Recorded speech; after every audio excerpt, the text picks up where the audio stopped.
आज supreme court का जो ऑर्डर आया है ये कई मायनों में बहुत ही ऐतिहासिक ऑर्डर है।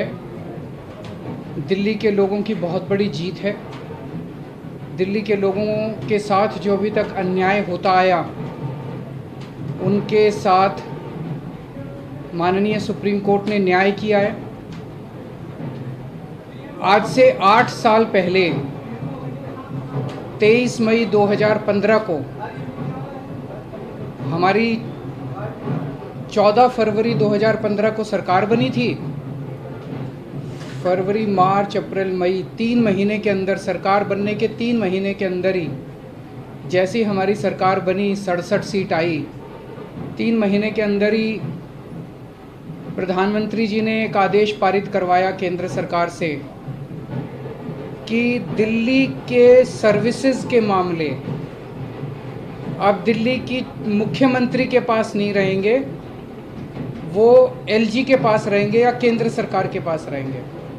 इसका क्या मतलब हुआ? इसका मतलब ये हुआ कि दिल्ली सरकार में काम करने वाले जितने भी ऑफिसर हैं, जितने भी कर्मचारी हैं, ऊपर से लेके नीचे तक, आईएएस अफसर से क्लास ए से लेके क्लास 4 कर्मचारी तक, चपरासी तक, सारे कर्मचारियों की ट्रांसफ़र पोस्टिंग, उनकी डिसिप्लिनरी प्रोसीडिंग्स, नई अपॉइंटमेंट, पोस्ट क्रिएट करना, पोस्ट एबॉलिश करना, पक्के करना, ये सारा जो है ये अब दिल्ली की चुनी हुई सरकार के पास नहीं होगा।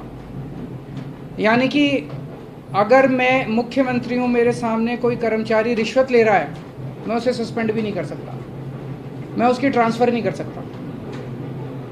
एजुकेशन सेक्रेटरी कौन होगा ये हम नहीं तय कर सकते, हेल्थ सेक्रेटरी कौन होगा ये हम नहीं तय कर सकते।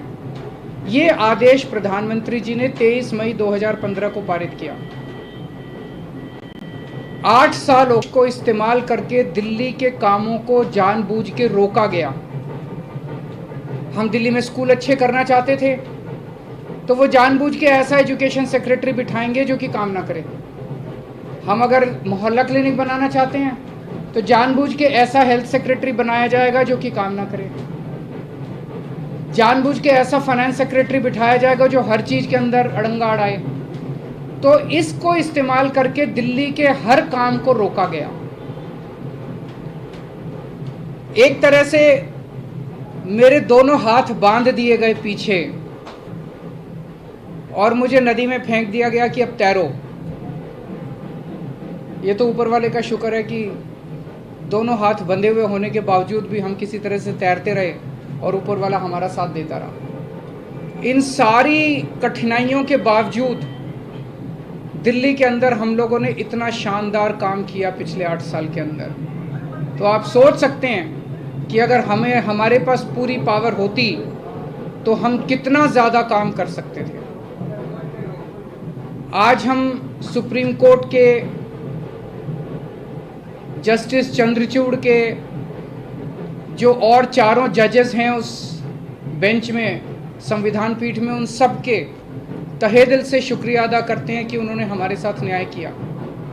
मैं दिल्ली की जनता को केवल बधाई नहीं देना चाहता, बधाई देना चाहता हूं और उनका शुक्रिया करना चाहता हूं कि जो इतना लंबा संघर्ष था, उस संघर्ष में दिल्ली की जनता ने मेरा साथ दिया।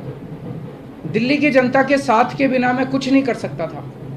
आज जो ये इतनी बड़ी जीत हुई है ये उन्हीं के आशीर्वाद, दिल्ली की जनता के आशीर्वाद, उनके साथ का, उनके सहयोग का नतीजा है। कदम कदम पे उन्होंने मेरा साथ दिया दिल्ली की जनता ने।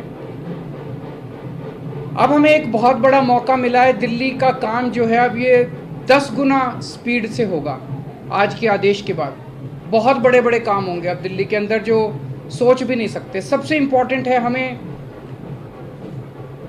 एक ऐसा प्रशासन देना है दिल्ली के लोगों को जो कि रिस्पॉन्सिव हो, जो कि जनता की ज़रूरतों के प्रति सिंपैथेटिक हो, कंपैशनेट हो।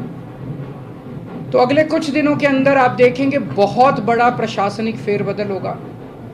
कई सारे ऑफिसर्स को, कर्मचारियों को ट्रांसफ़र किया जाएगा इस आधार पे कि उन्होंने अभी तक कैसा काम किया।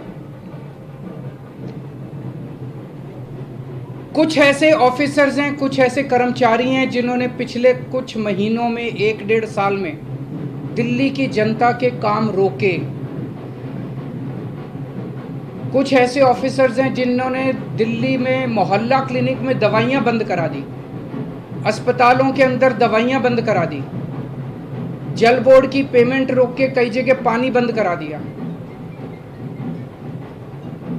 ऐसे कर्मचारियों को, ऑफिसर्स को चिन्हित करके उनको अपने कर्मों का फल तो भुगतना पड़ेगा।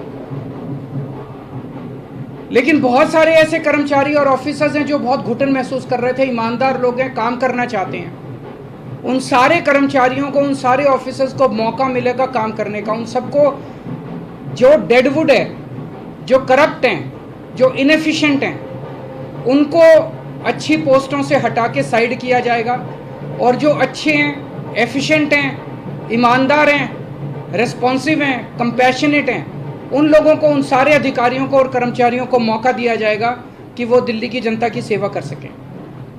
सारे प्रशासनिक सिस्टम को भी दुरुस्त किया जाएगा। ये सारा सिस्टम भी सड़ा गला सिस्टम है।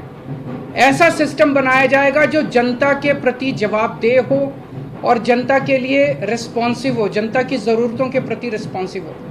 तो व्यवस्था के अंदर जितनी कमियां हैं, इन सारी कमियों को दूर किया जाएगा। तो पूरे सिस्टम को और ऑफिसर्स को और कर्मचारियों को जनता के प्रति जवाबदेह बनाया जाएगा और जनता के लिए रिस्पॉन्सिव बनाया जाएगा।